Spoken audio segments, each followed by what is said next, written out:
Hai, selamat pagi. Pukul 10.50 pagi. Hari ni dekat Eko nunggu adik. Okay. Menunggu adik. Boring. Okay, kita nak cerita pasal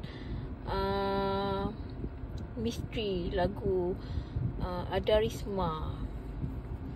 Okay, aku ni suka setiap kali tidur dululah, suka pasang earphone dekat telinga untuk dengar lagu.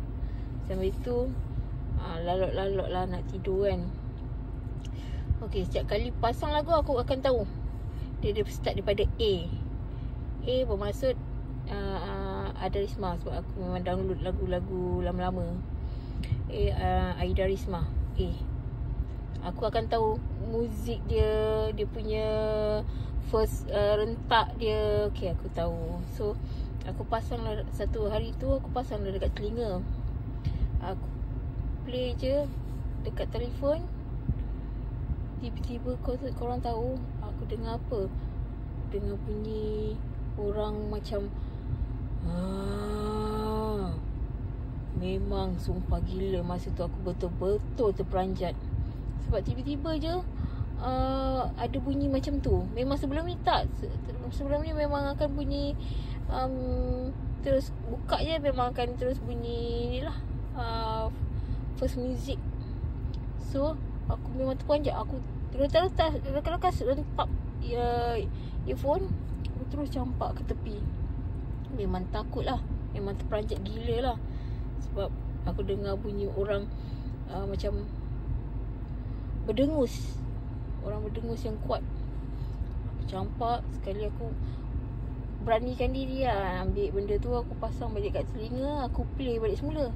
Okay, tak ada pun bunyi macam tu.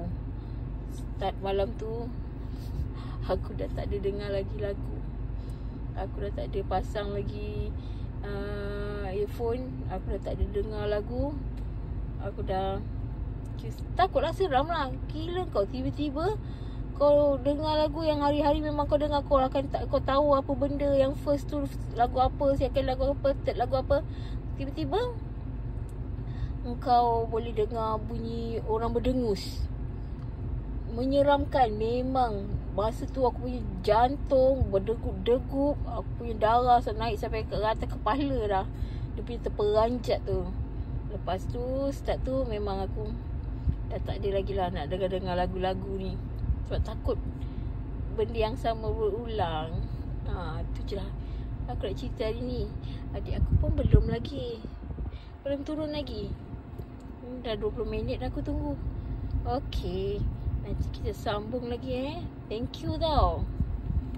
Walaupun macam santai-santai macam ni, ada juga sudi nak dengar. Terima kasih.